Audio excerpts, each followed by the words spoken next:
할렐루야. 오늘도 말씀으로 주님과 동행하고 계신 여러분을 주님의 이름으로 축복합니다. 함께 보실 말씀은 출애굽기 38장에서 40장 말씀이 되겠는데요. 이 부분은 성막을 봉헌하는 것이 주요 내용입니다. 먼저 경과 보고가 기록되어 있는데요. 수고한 이들을 소개하고 있죠. 재료의 물목을 계산한 이는 아론의 아들 이다말이다고 소개되어 있고, 성막을 만든 이는 브살렐, 그리고 조각하며 실로 수놓는 일을 한 자는 오홀리압이라고 기록되어 있습니다. 들어간 물목도 소개되어 있는데 금만 해도 100달란트와 1750세겔이 들어갔다, 그렇게 기록되어 있습니다. 오늘날 중량으로 치자면 1000kg에 해당되는 금입니다. 어마어마하죠. 1톤 트럭 분량의 금이 들어간 거죠. 엄청난 헌신을 한 것인데요. 39장 3절을 보면 제사장의 오신 에봇을 만들 때는 금을 얇게 쳐서 그걸 오려서 실로 만들어 가지고 청색, 자색, 홍색 실과 가는 배실에 엮어서 정교하게 에봇을 만들었다, 그렇게 기록되어 있습니다. 회중들이 광야의 힘든 여정 중에도 정말 힘을 다해서 큰 헌신을 했던 것이죠. 성막과 기구들을 다 만든 후에 그 성막과 기구들을 모세에게 가져왔는데, 모세가 보니까 하나님께서 명령하신 대로 다 이제 제작이 되었던 거예요. 그래서 39장 42절 보면 여호와께서 모세에게 명령하신 대로 이스라엘 자손이 모든 역사를 다 마쳤다, 그렇게 기록이 되어 있습니다. 그래서 모세가 백성들을 축복합니다. 참 복된 역사지요. 출애굽기의 마지막 장인 40장은 성막을 봉헌하는 그런 내용이 기록되어 있습니다. 하나님의 명령을 따라 출애굽 둘째 해 첫째 달 초하루에 성막을 세우게 됩니다. 시내산에 도착한 지 약 10개월이 지난 때죠. 성막을 세우는 일에 그만큼 많은 시간과 공을 들였다 하는 것을 알 수 있습니다. 갈 길이 사실 멀어도 이스라엘이 신앙 공동체로 세워지는 데 있어서 제일 중요한 일은 성막을 세우는 일이지요. 그래서 시내산에서 10개월간 머물면서 성막을 세우고, 아마 그간에 모세가 하나님께 받은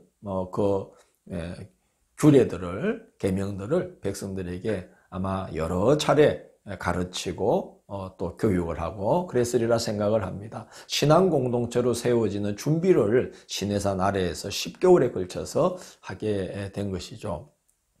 이후의 여정은 성막을 중심으로 이동하고 성막을 중심으로 진을 치고, 또 성막 앞에 백성들이 모여서 하나님의 말씀을 듣고 거기서 제사 드리면서 속죄받고 화목을 이루고, 그렇게 하나님의 성민으로 조성되는 그런 여정이 되겠습니다. 성막과 기구들이 다 준비되자 하나님의 말씀에 따라 성막을 치고 기구들을 다 제자리에 들여놓은 후에 관유를 발라서 거룩하게 구별을 합니다.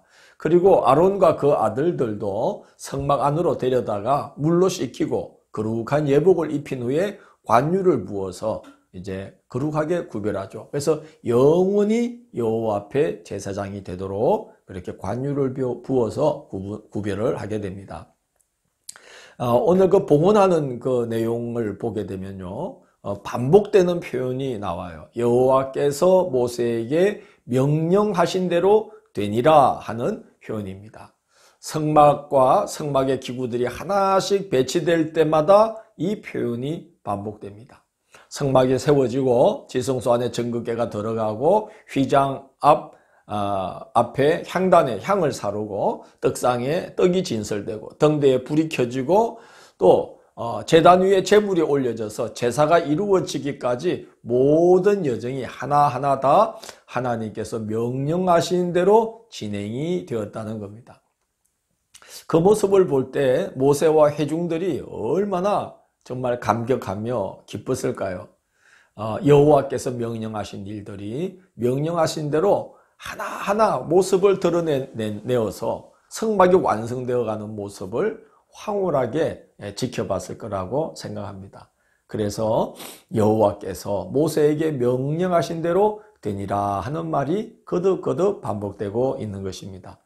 성막이 봉헌되고 제사가 드려지자 놀라운 일이 일어나는데요. 구름이 성막 위에 덮이게 되고 하나님의 영광이 성막에 충만하게 임하게 됩니다.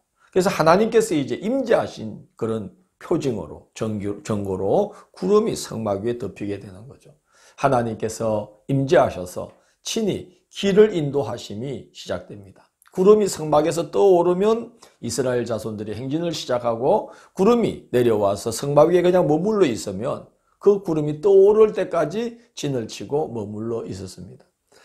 낮에는 하나님의 구름이 성막 위에 있었고 밤에는 불이 그 구름 가운데 있어서 온 이스라엘이 여호와의 영광이 그들과 함께하고 있음을 보게 되었어요.